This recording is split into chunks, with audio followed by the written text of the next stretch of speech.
हमारे साथ इस वक्त जंगीपुर गाजीपुर के विधायक डॉक्टर वीरेंद्र यादव जी हैं, जो इस पूरे मामले को काफ़ी करीब से देखे हैं। वो पीड़ित परिवार के यहाँ जा रहे थे मिलने के लिए और उसके बाद सामंतवादी मनुवादी विचारधारा के लोगों ने एक पीड़ित परिवार से मिलने आए हुए डेलीगेशन के ऊपर पथराव किया है। तो वीरेंद्र जी हमारे साथ हैं। वीरेंद्र भैया, आपका बहुत बहुत स्वागत है विधायक जी। बस धन्यवाद आपका। अच्छा, ये बताइए, ये पूरा जो मामला हुआ है अभी जो सामने आ रहा है गाजीपुर में, जिस तरीके से सामंतवाद और मनुवाद का आतंक दिखाई दे रहा है, ये क्या पूरा मामला है और कैसे इसको आप देख रहे हैं? देखिए, निश्चित रूप से इसमें जो वहाँ के स्थानीय लोग हैं जी जो निशा विश्वकर्मा की एक तो उसके साथ कुकृत हुआ जी और कुकृत होने के बाद जो उसकी बॉडी जो है गंगा नदी में मिली, जी इसको लेकर के हम लोग ने माननीय राष्ट्रीय अध्यक्ष जी के संज्ञान में डाला। माननीय राष्ट्रीय अध्यक्ष जी ने प्रतिनिधिमंडल बना करके हम लोग को वहाँ भेजने के लिए और आर्थिक सहयोग पीड़ित परिवार के मदद के लिए भेजने का काम किए थे। हम लोग जब वहाँ गए मौके पर तो एक तो महिलाओं को आगे कर दिया गया, प्रशासन वहाँ बौनी दिखाई दे रही थी।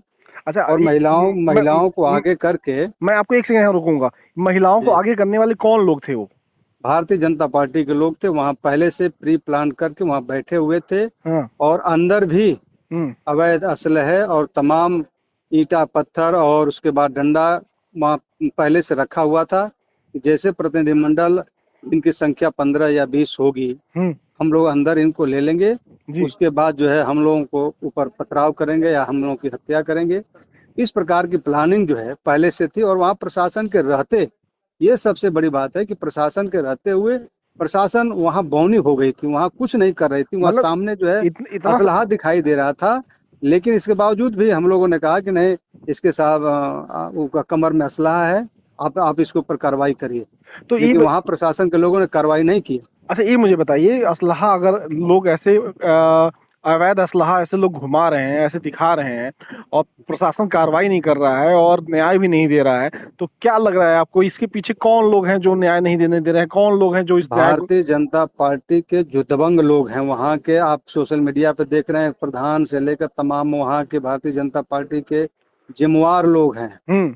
और स्थानीय प्रशासन भी, जब हम लोगों ने पहले इस चीज की सूचना दे दी थी, हमारे जिलाध्यक्ष जी ने जब सूचना दे दी थी, तो उनको पहले से पर्याप्त व्यवस्था करनी चाहिए थी। बिल्कुल सही बात है। कोई भी प्रतिनिधिमंडल जाता है तो सुबह उन्होंने, हाँ नहीं, सुबह उन्होंने कहा था कि हम पर्याप्त वहाँ सुरक्षा व्यवस्था कर रहे हैं, लेकिन जब वहाँ हम लोग गए तो पूरी सुरक्षा व्यवस्था नहीं थी।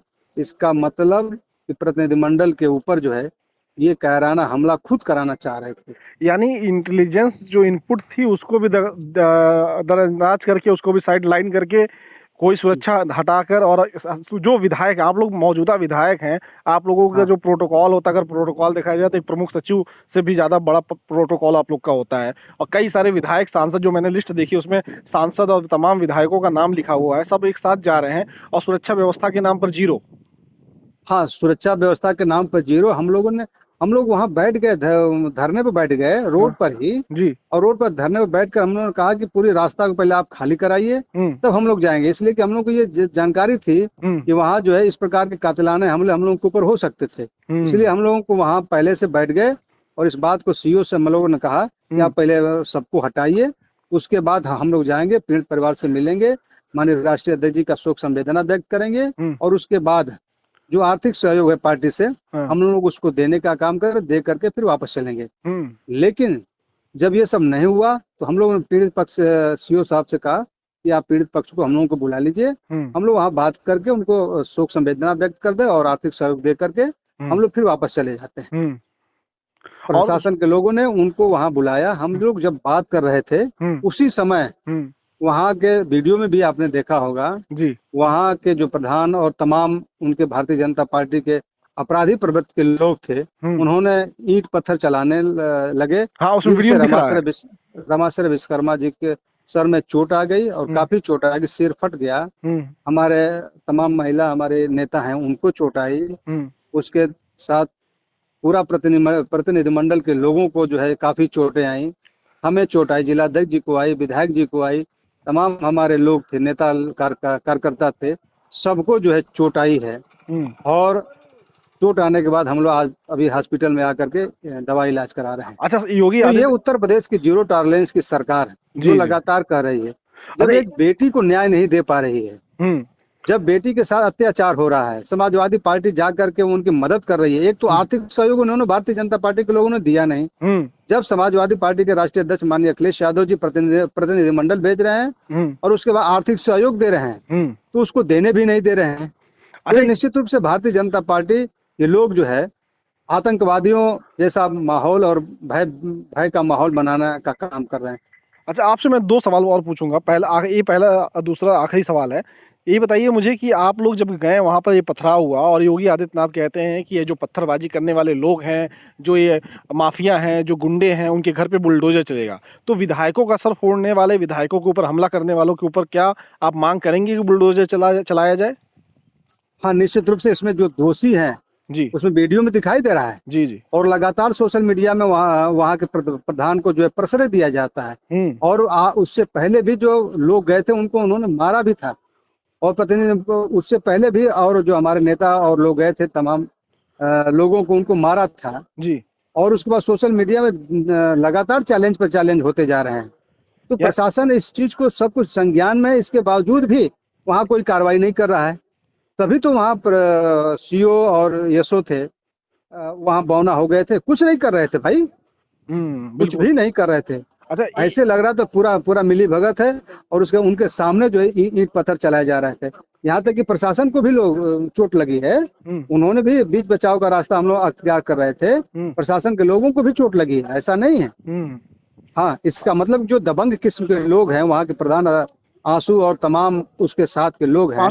प्रधान जो है, जो गुंडा है, उसका नाम क्या है? हाँ, आंसू सिंह है। आंसू सिंह। हाँ, वो मुख्यमंत्री के स्वजाती हैं। तो मुख्यमंत्री के स्वजाती होने के नाते वो किसी का भी सर फोड़ सकते हैं, मार सकते हैं, पीट सकते हाँ, हैं। वो कर ही रहे हैं ना, खुलेआम नंगा नाच कर रहा है भाई। प्रशासन वहाँ मुंह देख रहा है, मुख दर्शक है, वहाँ कुछ नहीं कर पा रहा है। बिल्कुल। अच्छा, ये इस प्रदेश के अंदर पहली बार इस प्रकार की घटनाएं हो रही हैं। बिल्कुल। मैं आपसे आखिरी सवाल ये पूछूंगा, ये बताइए कि अभी वहाँ की हालात क्या है और आगे आप लोग क्या कदम उठाने जा रहे हैं इस पूरे मामले को लेकर? देखिए, वो हालात बस से बदतर है। वहाँ अपने ही लोगों को जो है उठाया जा रहा है, और अपने ही लोगों के ऊपर जो है उनको जो है मुकदमा कायम करने की प्लानिंग है। जो भी प्रशासन है, शासन उनका है, क्या करेंगे क्या नहीं करेंगे वो तो उनका है। लेकिन जैसा हम लोग का निर्देश माननीय राष्ट्रीय अध्यक्ष जी का होगा, हम लोग वैसे इस लड़ाई को लड़ने का काम करेंगे। ठीक है, बहुत धन्यवाद डॉक्टर साहब, डॉक्टर वीरेंद्र जी विधायक जी। और आप लोग जो ये लगातार न्याय की लड़ाई लड़ रहे हैं, और मैं उम्मीद करता हूं कि उस पीड़ित बच्ची को न्याय मिलेगा, और सरकार से भी मैं उम्मीद करता हूं कि उन गुंडे और मवाली टाइप के लोगों के ऊपर कार्रवाई की जाएगी। बहुत धन्यवाद आपका। धन्यवाद आपका बहुत बहुत।